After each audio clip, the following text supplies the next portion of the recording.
Alrighty. All right, man. So let's get it started.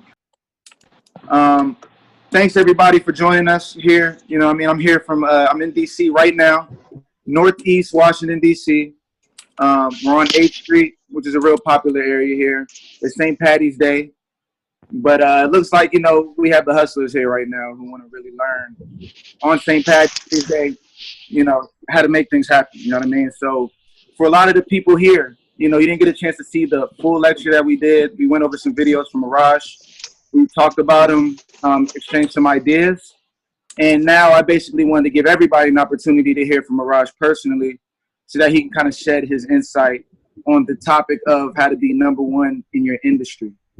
Now, in terms of myself, I'm an entrepreneur. I have a moving company. I do productivity coaching. I also make music. So I have a lot of people in my network that are trying to make it in all kind of different industries. You know what I mean? Whether it's art, music, whatever. And we're all trying to basically get to the top of our industries, essentially. And really, that's the only way you can do it right now. You know what I mean? In this day and age, with so much competition. I have some people here locally that are going to be listening with me via live stream. And, I basically wanted to kind of touch on three things. I didn't know, Roger, you want to just do the lecture? You want me to ask you some questions? Do you want to ask the questions, or you want me to talk about the subject? I have until 1:30. I do another public lecture, which I really recommend everybody should get on right after this. I would like to have maybe like 2 minutes from here to there. So it gives me about 28 minutes. Okay. I see it. Perfect. Fine. Let me just to take it for just one moment. It's a really big honor for me to be here, actually. I think that people, of course, I've been on both sides of the picture where I admire somebody so greatly, and then when they teach me something, I'm all ears. I'm still a student. I'll always be a student for the rest of my life to anybody who can teach me anything worthy of my time on earth. And so there's that side of it, which I understand what it's like to be on the observing end of what I'm saying.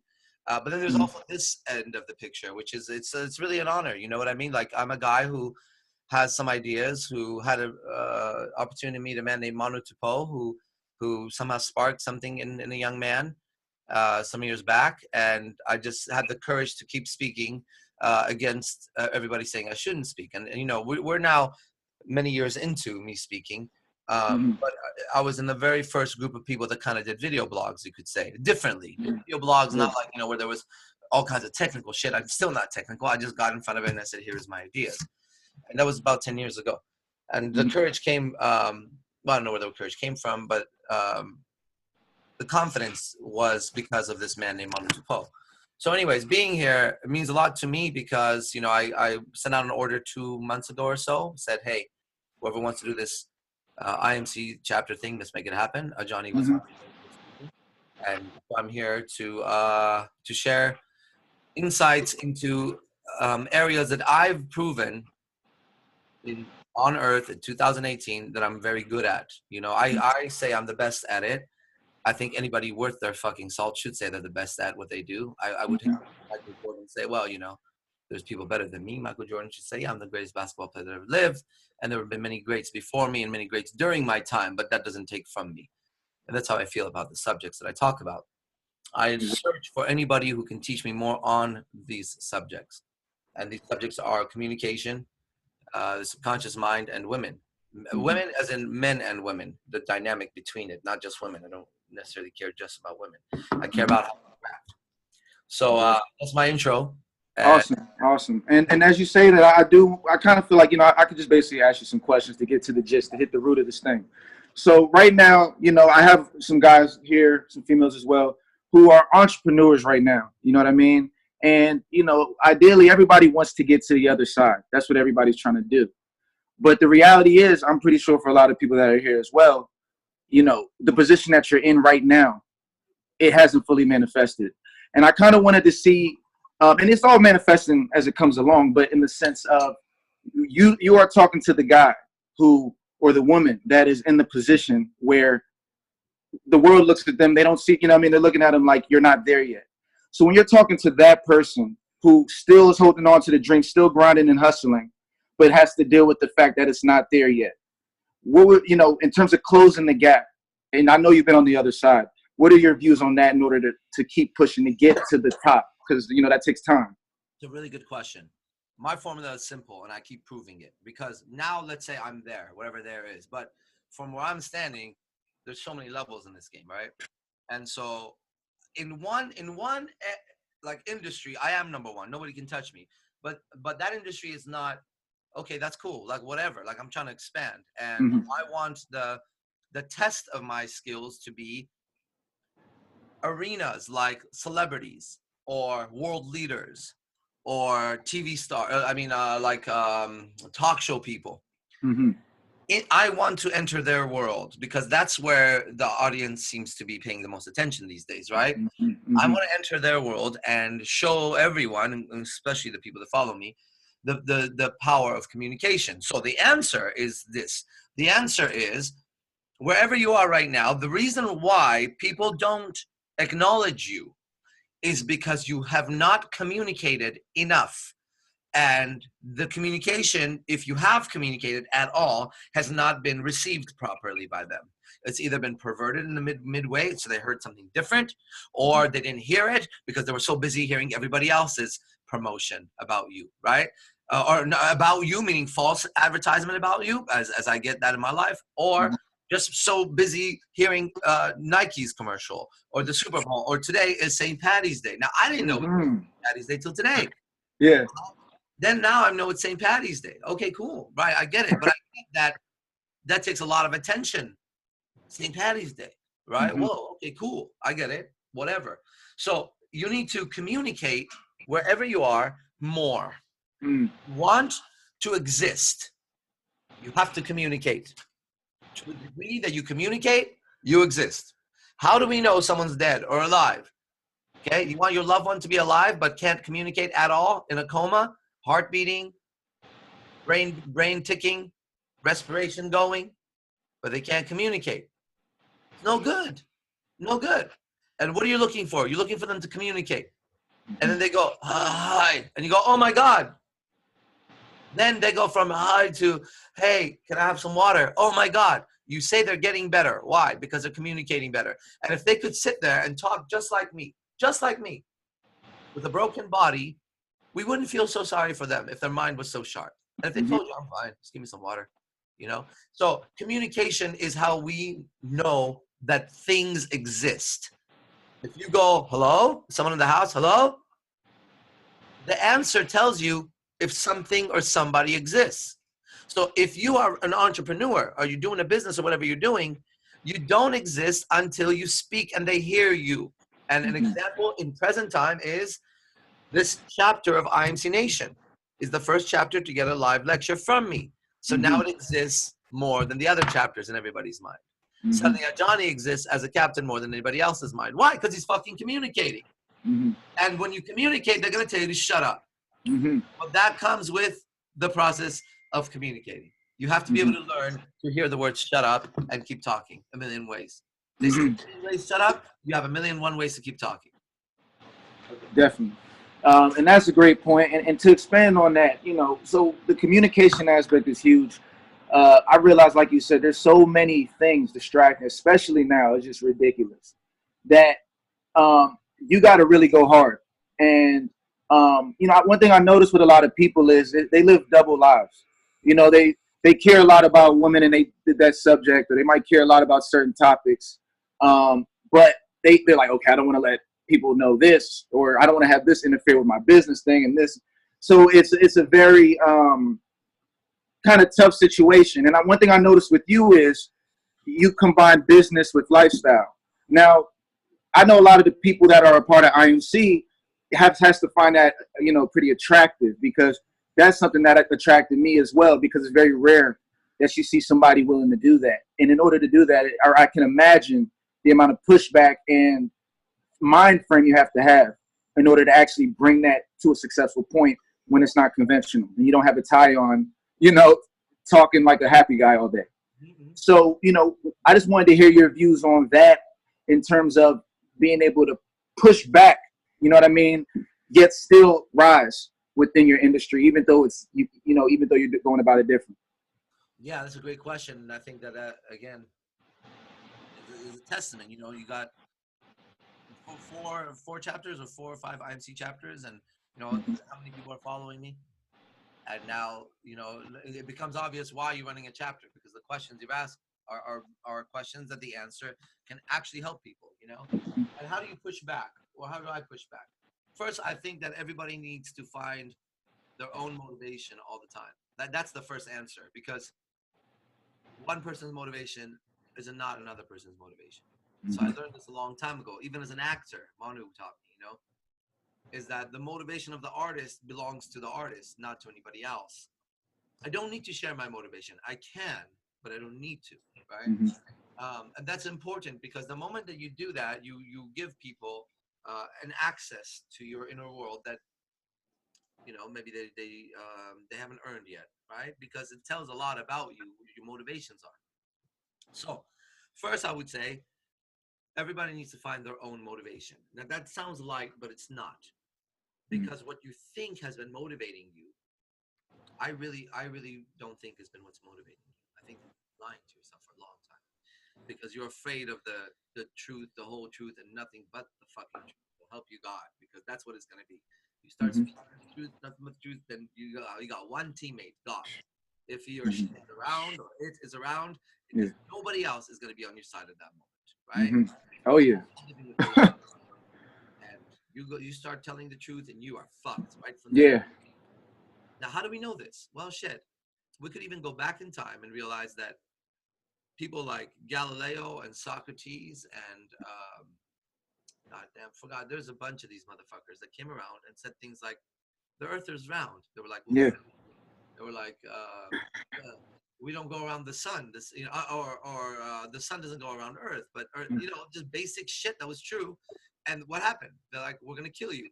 And Socrates came around, did something very interesting. He said, "Okay, you're a general. You lead an army. You're a leader of the army. So I just have a question for you. What is the definition of a good leader?" And then that general said whatever the fuck he said. So then he went to the next general in the same fucking army and said, "You're a great general. But what is the definition of a great leader?" And they just didn't agree. And then he was another, and then he went around and he was like, "Wait, how can you all disagree on this subject when you can't disagree on gravity? Mm-hmm. Maybe you don't know the truth of the subject." Well, telling Mm-hmm. a leader of an army that he doesn't know how to lead, or he hasn't defined leadership properly yet, or telling a judge that he doesn't know what justice is, when he questioned judges on justice, and they had different definitions of justice, Mm-hmm. or they couldn't answer it properly, satisfactorily. Well, then Socrates was killed too. And so Mm-hmm. anywhere you look at history of the planet, you'll see that the most dangerous person was the one who told the truth. Yeah. Cool. He's still the most dangerous person. You know, he's still the most dangerous person. Why? Because we're dealing with the children of the same people who prosecuted the earlier people. Mm-hmm. It's not like Mm. this is a brand new generation of things that just beamed on Earth. Remember the same people that were burning witches? Okay, so those people had children, right? Now, if they were in a position to burn witches, we could say they probably had some government position, maybe. It Mm-hmm. wouldn't be like next door neighbor started burning witches, everybody was okay Yeah. with it. There had to be like people, town square, whatever. And then something fucking happens and they stop burning witches, and then they start burning black people or hanging them. Yeah. And Yeah. then that doesn't go, and they start on and on and on. And today is what? Gay people, you know, people, whatever, you know. Yeah, so if you're now Middle Eastern, you're the one being hung on the tree, right? Or if you're now everyone's being hung on the tree. No one's safe anymore, right? White people can't have white pride. Yeah. Black people, you know, they're from Wakanda, like where Black Panther's from. That's where everybody's going to be from now. So that's that fucking shit. But it's so much cooler than Africa, you know. It's whatever the fuck it is. But anyway, Yeah. everyone's in threat. No one's safe, right? Why? Mm-hmm. Because the children had more children, and you would think that the dude that was burning the one at the witch at the stake, do you think when he stopped burning her, did he do this shit? He got on his knees, he started crying, he had a shift of perspective, life was different, and he was wrong. And did that happen to fucking what? 10,000 people who were burning 2 people? No, it didn't happen. What happened was somehow the laws changed, they kept their values. They were like, "Oh, we can't do this anymore. Fuck. All right, what do we do now?" All right, well, we can't burn them. Let's do something else to them. So the next children come up. Now, what happened to the witches who were being burned? They had children too. Did they say, Yeah. honey, you're going to trust every person now? They were like, no, we're going to teach you some shit and you got to keep it to yourself. And so the world kept getting segregated. More and more and more and more and more. Split apart, split apart, split apart. Okay, cool. How do you push back in a society like that? That was the question. Well, for me, the answer, personally, is very simple. I was bullied for a long time in my life. Really bad, right?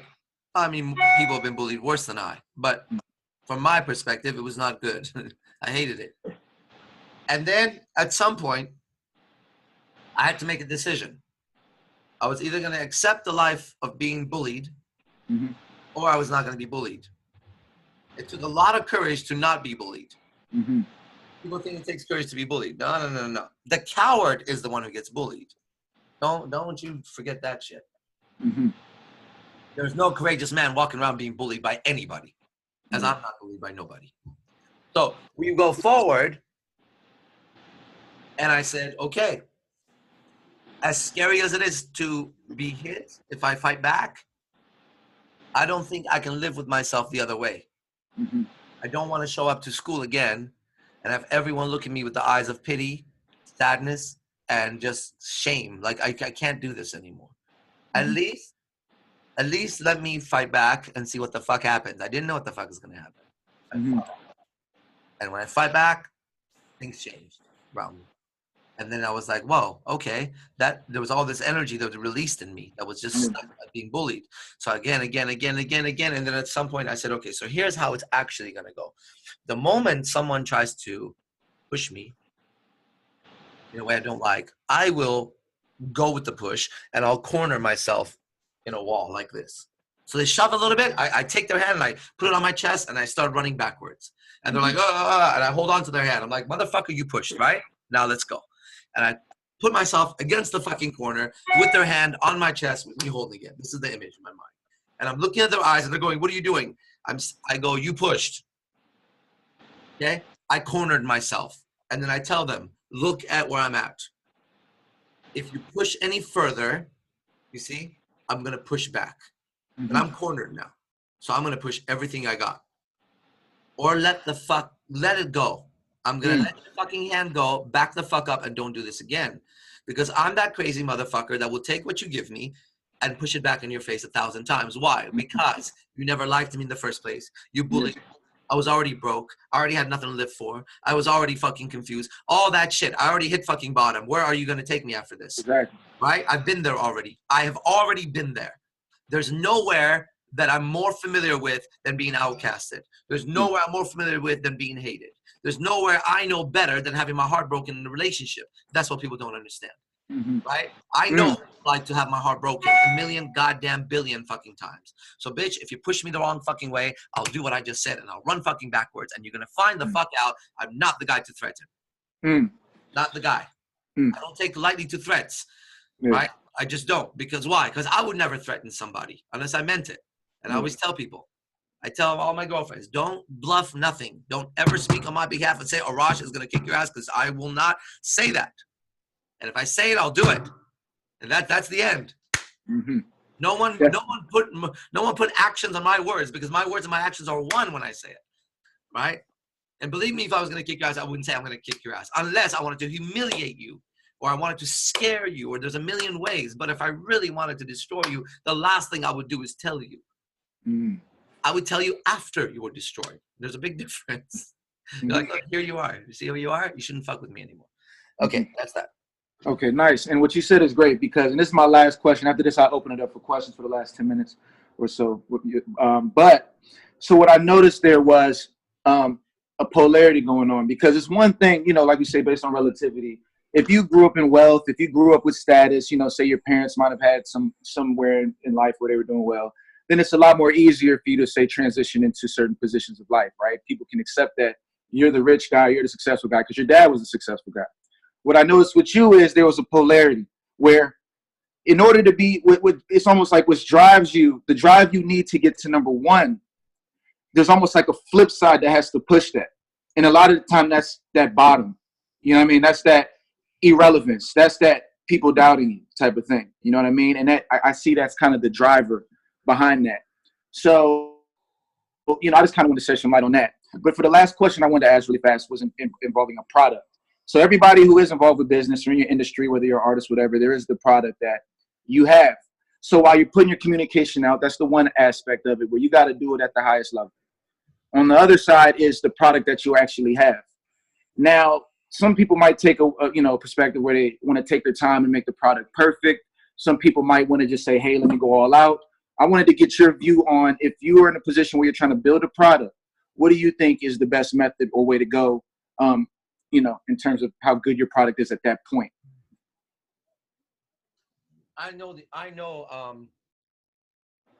answer to this very well. And when I say that, I mean, I've searched for this answer in my life, and I found an answer that works, and it works better than anything else. So this answer comes from L. Ron Hubbard, the guy who created Scientology. And I remember the moment when I read this piece. It was in a book that he wrote called Art. And I remember I'll be around 20 at this, right around 19 to 20 at this time. And I was reading it, and he said something like this, and this is the answer. When your art, whether you're drawing something or singing something, or in this case, talking this way, reaches a level that it communicates what it's supposed to communicate to your audience, get it out right away. Then, based on their feedback, perfect the product again and get it out again. But every time it achieves the communication that you desired, get it out. Otherwise, you become that artist that you walk into their house and there's paintings everywhere. And there's another one there. And there are these beautiful paintings. And you say, what are these? And he goes, well, these are the ones that I didn't sell because, and you go, why? They're beautiful. He says, no, I was trying to perfect it. And you look at all these, and he's sitting there eating crumbs for food because he's a struggling artist sitting on, $10,000 worth of fucking art because he wants to be perfect. In fact, that's one of the ways they will stop you from producing your art. It's this idea, is it good enough? Is it good enough? So for me, when is it good enough? What's the purpose of this communication? What am I trying to do with this? I'm trying to tell people, let's say, I'm trying to tell them that there's a difference between their thoughts and themselves. Okay? Now, the best way I can do it where I'm at is a small recorder in my hand. I have no other means of doing this. Should I or should I not do it? Based on this formula, I do it. I say it. You're not your thoughts. You're not your mind. You're not your name. You're not this. You're not all the things you identify with in your mind. You are you, and there is that, and separately, blah, blah, blah, blah, blah. And people can hear it, and I upload it, and I put it out into the world. Someone says, well, you should have waited until you had better video. I would say no. I was capable of getting the communication out, and someone's going to hear it, and that's better than none hearing it. Meanwhile, when I get back into town, I can now do it with a video and do even better job of it. And I'll do a video then. And then you do the video and someone comes back and says, man, that video was on your phone. Try this camera. And you say, fine. And now you use a Canon 2000 or whatever. And then you get editing. And suddenly you went from a handheld recorder, getting your communication out, to this production that's a Hollywood film that says, you are not your thoughts. You are not your blah, blah, blah. But it started with that. And all it was the way that it was communicated became tighter and tighter and tighter and tighter and tighter, more aesthetic and better, and reaching more people. But the communication stayed the same. And it should have gotten out the moment it could have gotten out. You see that? And that is the formula. Whenever you have a product that can do what it's supposed to do, get it out. Then make it prettier, nicer, bigger, and smoother. Then again, get it out and keep getting it out and keep getting it out. Because even if you have 1 or 2 sales, that's 1 or 2 sales. And any one of those sales could end up being an Arash motherfucking Dibazar that could suddenly spark a fucking fire on your product. And that I am that guy that can do that. So I always wonder, You know, it reminds me of Eminem's lyric that says, "Whoever finds me is gonna get a finder's fee out this world." Yeah, that's me, man. That's me. Okay, I got 5 minutes. Trigger the right emotions. Okay, so even just from that perspective, and the knowledge is going to be extremely powerful. All right, I'm C Nation, baby. See ya.